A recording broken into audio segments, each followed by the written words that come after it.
For the beginning of this new year, I've decided to talk about one of the most important things of your life, that is your future, or more precisely, about how to create the future you really want. For me, the future is not a place you go to, but a place you create. And in order to do this, you need to master two essential skills, namely leadership and management. Even if a lot has been written on the topic, many people still confuse these two competences, which are complementary but distinct. First, I will explain how to develop each of these skills, and then I will highlight their main differences. Of course, my big inspiration here comes from the Bible of self-development, namely the 7 Habits of Highly Effective People by Stephen Covey. The essence of leadership is to have a clear vision of what you want to accomplish, or as Covey says, to begin with the end in mind.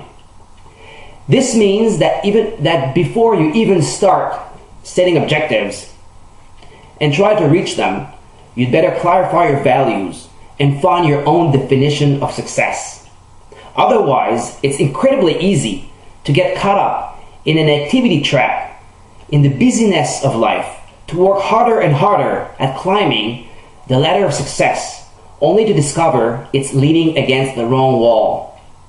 It's possible to be busy, very busy, without being very effective. Covey gives an interesting image of leadership. He points out that things are in fact created twice. First, there's the mental creation, and then the physical creation.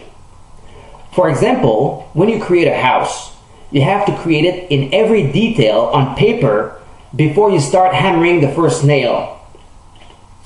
It's the same thing for a book, an enterprise, a meeting, or any project. What distinguishes a leader is the fact that he takes charge of this first creation. He writes his own scripts. In other words, he is proactive and doesn't leave the first creation to circumstances or other people. By the way, for Covey, the best way to fully participate in the first creation of your life is to write a personal mission statement, like businesses do. If this first creation represents leadership, the second creation is achieved through management. The best management habit you can develop is to put first things first. And your first things or priorities are defined by your leadership, like I just described. And from experience, I know that for a professional manager, this is far from easy, because your attention is constantly required by everyone everywhere. However, Covey provides a wonderful tool to acquire this habit. It is the time management matrix, which sorts out your activities according to their level of importance and their level of urgency. Most people that have not acquired this habit will operate in the first and third quadrants because they're controlled by what is urgent. Urgent matters are usually right in front of you and they insist on action. You react to urgent matters. Important matters, on the other hand, will contribute to your mission and priorities, but require more initiative and proactivity. You must act to seize opportunity and make things happen. If you don't develop personal leadership, if you don't have a clear idea of what's important, of the results you desire in your life, you are easily diverted into responding to the urgent. Covey also notes that as long as you focus on quadrant 1, that is crisis management and problem solving, it keeps getting bigger and bigger until it dominates you.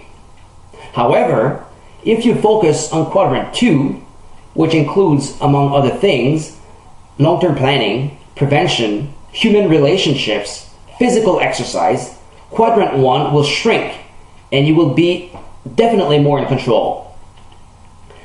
By the way, all 80-20 activities, which I mentioned in a different presentation, are quadrant 2 activities. Let me finish this description of management with Covey's analogy of the jar, which I love. After placing many rocks in a jar, you can still add pebbles, sand, and water. However, If you don't place the rocks first, none of them will fit. First things first. Big rocks are your high priority activities. Pebbles, your secondary priorities. Sand, your low priorities. And water, the stuff from the urgent but not important quadrant. For optimum productivity, you load up the jar with the big rocks, then pebbles, and then sand. If there is room left, you can add some water.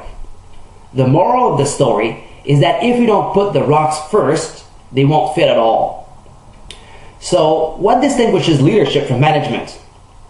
Simply put, leadership is doing the right things, while management is doing things right.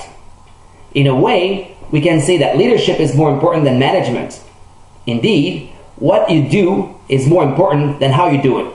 If the runner wants to be the winner, he must first do the right thing, that is, run in the right direction.